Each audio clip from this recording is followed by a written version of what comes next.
అవసరం లేదు, అది అందరూ ఒప్పుకుంటున్నారు. సాక్షాత్తు ఇప్పుడున్న ముఖ్యమంత్రి రేవంత్ రెడ్డి గారు కూడా ఢిల్లీలో చాలా స్పష్టంగా చెప్పిండ్రు, ట్యాపింగ్ అన్ని ప్రభుత్వాలు చేస్తాయి. మరి ట్యాపింగ్ అన్ని ప్రభుత్వాలు చేస్తాయన్నప్పుడు ఈ మార్చి 2024లో పంజాగుట్ట పొల్యూషన్లో ఎందుకు పెట్టిండ్రు కేసు? ఓకే, ఈ ట్యాపింగ్ చేసిన అధికారులు ఒకవేళ అక్రమంగా తమ వ్యక్తిగత ప్రయోజనాల కోసం వాడుకొని ఉంటే అది నేరం అయితే దాన్ని మీరు ఇన్వెస్టిగేట్ చేయండి. అది మేము కూడా, మాకు అభ్యంతరాలు లేవు. చట్ట ప్రకారం మీరు పోలీస్ అధికారులు మీరు ఇన్వెస్టిగేట్ చేయాలి, దానికి absolutely we have no problem. కానీ లేని ఎవిడెన్స్ను తీసుకొచ్చి ఎవిడెన్స్ను ఫ్యాబ్రికేట్ చేయించి రాజకీయ నాయకుల పేర్లు ఇందులో ఇరికించాలని చూడడం మాత్రం ఇది చట్ట వ్యతిరేకం, మోరల్గా కరెక్ట్ కాదు అనే నేను పోలీస్ అధికారులకు, సిట్ అధికారులకు విజ్ఞప్తి చేస్తున్నా. రేవంత్ రెడ్డి గారు ఇచ్చే అక్రమ ఆదేశాలను దయచేసి పాటించకండి. రేపొద్దున మీ మెడకు చుట్టుకునే ప్రమాదం ఉన్నది. 350 మంది సాక్షులను విచారించారు మీరు. 350 మంది సాక్షులను విచారించి ఇప్పటి వరకు కూడా మీరు ఛార్జ్షీట్ ఫైల్ చేయలేదు. మీరు A1 అంటున్న ఒక అత్యున్నత పోలీస్ అధికారి T Prabhakar Rao, doctor T Prabhakar Rao గారికి సుప్రీంకోర్టులో ఊరట కలిగింది. గౌరవ సుప్రీంకోర్టే మీరందరూ ఎన్ని కోట్ల రూపాయలు వెచ్చించి ఆయన బెయిల్ని అడ్డుకోవాలనే ప్రయత్నం చేసినా, దాదాపు 18 రోజులు ఒక IPS అధికారిని కరడుగట్టిన నేరస్తుడిలాగా, ఒక ఘోరమైన దొంగలను కూడా ఆ విధంగా ట్రీట్ చేయరు. ఒక కరడుగట్టిన నేరస్తుడిలాగా జూబ్లీ హిల్స్ పోలీస్ స్టేషన్లో 18 రోజులు ఆయనను భూమి మీద పడుకోబెట్టి, నేల మీద పడుకోబెట్టి మీరు టార్చర్ చేసినా, మీరు రేవంత్ రెడ్డి ఏం చెప్పిండ్రో అది మీ ఎక్కడ దొరకలేదు. రేవంత్ రెడ్డి గారు ఏమన్నారు, ఎట్లనే చేసి కేసీఆర్ పేరు ఇలా రావాలి, ఎట్లనే చేసి హరీష్ రావు పేరు రావాలి, ఎట్లనే చేసి కేటీఆర్ పేరు రావాలి అనే ఆదేశాలు ఏవైతే ఇచ్చినా, మీరు ఇంతమందిని టార్చర్ చేసినా మీరు కనుక్కోలేకపోయినరు. కానీ ఇప్పుడు మా దృష్టికి వస్తున్న కొత్త విషయం ఏంటయ్యా అంటే, మీరు ఏమైనా చేసి కేసీఆర్ గారి పేరు, హరీష్ రావు గారి పేరు, కేటీఆర్ గారి పేరు తిమ్మిని బమ్మిని చేసి ఏదైనా చేసి మళ్ళీ వాళ్ళ పేర్లు ఛార్జ్షీట్లో పెట్టాలి అని చెప్పి మీరు శతవిధాల ప్రయత్నం చేస్తున్నట్టుగా మా దృష్టికి వచ్చినాయి. మీరు ఇంతకుముందే నేను ఈ వేదిక మీద చెప్పిన, మళ్ళీ చెప్తున్నా, సంధ్యా శ్రీధర్ రావు అనే దాదాపుగా ఈ సంధ్యా శ్రీధర్ రావు మీద దాదాపుగా 26 క్రిమినల్ కేసులు ఉన్నాయి. 26 కేసులు. ఈయన పేరు శరణాల శ్రీధర్ రావు అలియా సంధ్రా శ్రీధర్ రావు. ఈయన మీద 26 కేసులు ఉన్నాయి హైదరాబాదు నగరంలో. అదేవిధంగా ఢిల్లీలో కూడా ఎయిర్పోర్ట్లో ఇతన్ని డిటైన్ చేసిండ్రు. అన్ని చీటింగ్ కేసులు, ట్రెస్పాస్ కేసులు, మొత్తం ఎక్కడెక్కడైతే భూమి దొరుకుతుందో ఈ హైదరాబాద్ మహానగరంలో అక్కడ సంధ్యా శ్రీధర్ రావు ఉంటాడు. అందుకొరకు ఆయన మీద మీరు 26 కేసులు పెట్టిండ్రు. PD యాక్ట్లో ఇతను జైలుకు పోవాల్సిన వ్యక్తిని.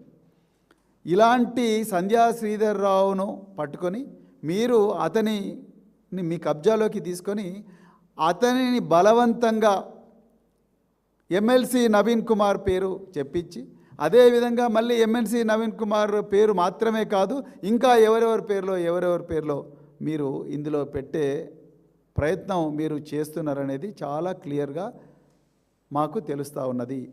అదేవిధంగా ఈ కేసులో ఒక సీనియర్ జర్నలిస్టును కూడా మీరు ఇరికిచ్చిన అతన్ని ఒక అక్రమ కేసులో, ట్యాపింగ్ కేసులో ఆయనకు సుప్రీంకోర్టులో యాంటిసిపేటరీ బెయిల్ అంటే ముందస్తు బెయిల్ వస్తుందన్న భయంతో మీరు ఆయన మీద ఒక అక్రమ కేసు పెట్టి, ఆ అక్రమ కేసులో ఆయనను 45 రోజులు జైల్లో పెట్టి, ఇప్పుడు మళ్ళీ ఆయనతోనే హరీష్ రావు గారి పేరు చెప్తావా లేకపోతే నీ బెయిల్ క్యాన్సిల్ చేయించాలనా అని చెప్పి మీరు ఆయన భయపెట్టిస్తున్నట్టుగా కూడా మా దృష్టికి వచ్చింది. తెలంగాణ ప్రజలందరూ కూడా గమనించిండ్రు, చూసిండ్రు మీరు చేసిన దౌర్జన్యాన్ని, దుర్మార్గాన్ని. అమానవీయంగా తెలంగాణ తొలి ముఖ్యమంత్రి, నవ తెలంగాణ నిర్మాత, తెలంగాణ సాధకులైన కేసీఆర్ గారిని ఆయన స్వగృహం ఇప్పుడు ఎక్కడైతే మర్కుక్ మండలంలో ఎర్రవెల్లి గ్రామంలో ఉంటున్న స్వగృహంలో విచారించకుండా దుర్మార్గంగా నందినగర్లో గోడల మీద నోటీసులు పేస్ట్ చేసి, వారు ఏ ఇంట్లో అయితే తెలంగాణ కోసం రాత్రింబవళ్ళు అన్నం తినకుండా ఎంతోమంది మేధావులతోని ఉద్యమకారులతోని మరి చర్చలు జరిపి తెలంగాణ పోరాటానికి రూపకల్పన చేసినరో అదే ఇంట్లో మీరు ఎంతో ఘోరంగా ఆయనను దోషిగా ముద్ర వేసి ఆయన్ను మీరు ఎగ్జామిన్ చేసినారు పోలీస్ ఆఫీసర్ రేవంత్ రెడ్డి అక్రమ ఆదేశాల మేరకు. అదేవిధంగా హరీష్ రావు గారిని అలాగే చేసిండ్రు, కేటీఆర్ గారిని అలాగే చేసిండ్రు, ఇంకా ఎంతోమంది సీనియర్ నాయకులను ఆ విధంగా చేసిండ్రు. ఇవన్నీ కూడా తెలంగాణ ప్రజలు గమనిస్తున్నారు. నేను ఇదే వేదికగా నేను చాలాసార్లు చెప్పిన, ట్యాపింగ్ అనేది పోలీసు డిపార్ట్మెంటులో కేవలం ఒక చిన్న డిపార్ట్మెంటు, రహస్యంగా గోప్యంగా ఉండాల్సిన డిపార్ట్మెంట్ చేసే వ్యవహారం. అది బయట పడకూడదు. అది కోర్టులో కూడా దానికి సంబంధించి ఎలాంటి రిమాండ్ సీడీలు సబ్మిట్ చేయకూడదు. ఎందుకంటే అది చేసిన ఆఫీసర్ల గురించి ప్రజలకు తెలుస్తుంది. పోలీసు డిపార్ట్మెంట్లోనే 99% మంది పోలీసులకు అది ఎక్కడుంటుందో తెలియదు. కానీ ఈరోజు బాధ్యత లేని ఒక హోంమంత్రి, బాధ్యత లేని ఒక ముఖ్యమంత్రి చేస్తున్న అరాచకాలకు ఈరోజు ఆ డిపార్ట్మెంట్ బలైపోయింది. నేను ఆ డిపార్ట్మెంట్ పేరు చెప్పాలంటే కూడా మాకు బాధేస్తున్నది. ఎందుకంటే అందులో పనిచేసిన ఆఫీసర్లు, ఇప్పుడు పనిచేస్తున్న ఆఫీసర్లు కావచ్చు, గతంలో పనిచేసిన ఆఫీసర్లు కావచ్చు, వాళ్ళ పేర్లన్నీ బయటకు వస్తాయి, వాళ్ళ ప్రాణాలు ప్రమాదంలో పడతాయి. వాటికి అన్నిటికీ రెస్పాన్సిబుల్ రేవంత్ రెడ్డి గారే. అదేవిధంగా ఇంకా ఎంత వీళ్ళ బాధ్యత రాహిత్యానికి అడ్డు అదుపు లేకుండా పోయిందనడానికి ఇంకొక ఉదాహరణ చెప్తా. తెలుగు స్క్రైబ్ అనే ఒక ఆన్లైన్ మీడియా ఛానల్ నిజాలు నిర్భయంగా చెప్తా ఉంటే రేవంత్ రెడ్డి ప్రభుత్వం చేస్తున్న దారుణాలను ప్రజల ముందు ఆధారాలతో సహా వీడియోలతో సహా సోషల్ మీడియా మాధ్యమాల్లో పెడతా ఉంటే ఇంకొక టెర్రరిస్టుల సమాచారం సేకరించాల్సిన ఒక డిపార్ట్మెంట్, ఆ డిపార్ట్మెంటు ట్విట్టర్కు లెటర్ రాస్తుంది. ఆ లెటర్ అంతా కూడా ఇప్పుడు సోషల్ మీడియాలో పూర్తిగా దేశం అంతా కూడా సర్క్యులేట్ అవుతుంది. మొత్తం దేశంలో ఉండే ఫేమస్ జర్నలిస్టులు అది కూడా దీన్ని ఖండించారు. ఆ లెటర్ రాసిన అధికారి లెటర్ హెడ్ ఆయన పేరు రాసిండ్రు. ఆయన పేరు రేపు లష్కర్ ఏ తోయబాకు తెలియదని గ్యారంటీ ఏమిటి? అల్ ఖైదాకు తెలియదని గ్యారంటీ ఏమిటి? జైషే మహమ్మద్కు తెలియదని గ్యారంటీ ఏమిటి? లేకపోతే ఇంకా ప్రపంచంలో ఉండే ఉగ్రవాద తీవ్రవాద సంస్థలకు తెలియదని గ్యారంటీ ఏమిటి? మీరు ఆయన ప్రాణాల ప్రమాదంలో పెట్టినట్టే కదా, ఆ డిపార్ట్మెంట్ను ప్రమాదంలో పడేసినట్టే కదా. పోలీస్ అధికారులకు దయచేసి నేను రిక్వెస్ట్ చేస్తున్నా, మీరు ముఖ్యమంత్రి గారు ఇస్తున్న అక్రమ ఆదేశాలతోని మీరు చేయకూడని తప్పులు చేస్తూ ఉన్నారు.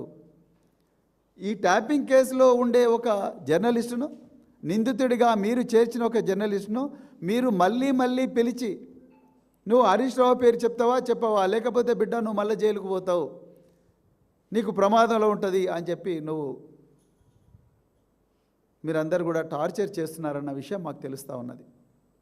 అదేవిధంగా doctor T Prabhakar Rao senior most IPS officer, presidents police medal for gallantry తీసుకున్న ఐపీఎస్ ఆఫీసర్, సాక్షాత్తు కేంద్ర హోంమంత్రి అమిత్ షా గారి చేతుల మీదుగా మెడల్ తీసుకున్న ఐపీఎస్ ఆఫీసర్, ఆయన 18 రోజులు మీరు జూబ్లీహిల్స్ పోలీస్ స్టేషన్లో చిత్రహింసలు పెట్టినా వారు నిజాలే చెప్పిండ్రు తప్ప మీరు రేవంత్ రెడ్డి చెప్పిన ఏవైతే ఉన్నాయో అక్రమ సాక్ష్యాలు ఏవైతే చెప్పమన్నారో అవి ఆయన చెప్పలేదు.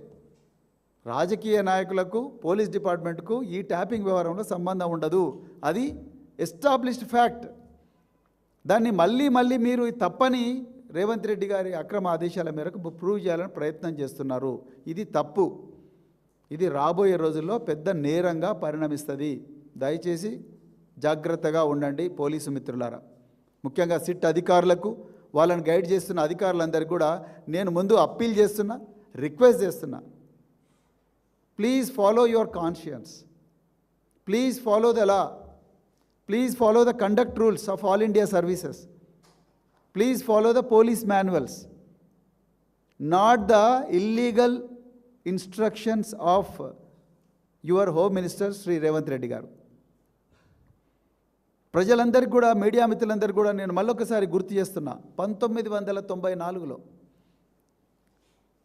ఇస్రో అనే మన ఆర్గనైజేషన్ ఉన్నది, ఇండియన్ స్పేస్ రీసెర్చ్ ఆర్గనైజేషన్. అందులో ఒక ఫేమస్ సైంటిస్ట్ ఉండేవాడు, నంబి నారాయణన్. ఈ నంబి నారాయణన్ భారతదేశ రహస్యాలన్నింటినీ కూడా విదేశాలకు అమ్ముతున్నాడని చెప్పేసి ఆ రోజు అక్రమంగా అబద్ధపు నిరాధారమైన ఆరోపణలు చేసి ఆయన మీద కేసు మోపినరు కేరళ పోలీసులు కేసు మోపిన తర్వాత ఆ కేసును సిబిఐకి అప్పగించారు. సిబిఐ కూడా ఈయన నేరస్తుడే అని చెప్పారు. ఆ కేసు ఫైనల్గా ఏమైంది, అది తప్పు కేసు అని చెప్పి తేలింది. కేరళ పోలీసులు అది ఆయన నిజంగా గూఢాచారి రహస్యాలని కూడా మరి విదేశాలకు చేరవేస్తున్నాడని చెప్తే ఆయన సుప్రీంకోర్టును ఆశ్రయిస్తే సుప్రీంకోర్టులో ఇది తప్పుడు కేసు అని చెప్పి నిర్ధారణ అయింది 30 సంవత్సరాల తర్వాత. కానీ నేను విషయం ఏం చెప్పాలనుకున్నంటే సిట్ అధికారులకు గౌరవ సుప్రీంకోర్టు నంబి నారాయణన్ కేసులో ఆ కేసును ఇన్వెస్టిగేట్ చేసిన ఆఫీసర్లను దోషులుగా పేర్కొన్నది. నంబి నారాయణన్కు 1,30,00,000 రూపాయల నష్టపరిహారం కూడా చెల్లించాలి అని చెప్పింది. రేపు మీరు ఈరోజు రేవంత్ రెడ్డి గారి అక్రమ ఆదేశాల మేరకు చేస్తున్న అన్ని కేసుల లోపల కూడా మీరు ఈ ఆరోపణలు ఎదుర్కోవాల్సి వస్తుంది పోలీసు మిత్రులారా. అది ఫార్ములా ఈ కేసు కావచ్చు, లేకపోతే ఈ టెలిఫోన్ ట్యాపింగ్ కేసు కావచ్చు, లేకపోతే మీరు అక్రమంగా రిజిస్టర్ చేస్తున్న అన్ని కేసులు కావచ్చు. ఇవన్నీ మీరు ఎదుర్కోవాల్సి ఉంటుంది. ఎందుకంటే మేము ముందరనే అందుకొరకే మిమ్మల్ని వార్న్ చేస్తున్నాం, దయచేసి అక్రమ ఆదేశాలు పాటించకండి. Don't create false evidence my dear friends. లేనిది ఉన్నట్టుగా నిరూపించే ప్రయత్నం చేయకండి. మీరు ఎవరైనా తప్పు చేస్తే ఆధారాలు ఉంటే ఆధారాల ప్రకారం ఇన్వెస్టిగేట్ చేయండి, మీరు ఛార్జ్షీట్ ఫైల్ చేయండి. కానీ సంబంధం లేని రాజకీయ నాయకులు, సంబంధం లేని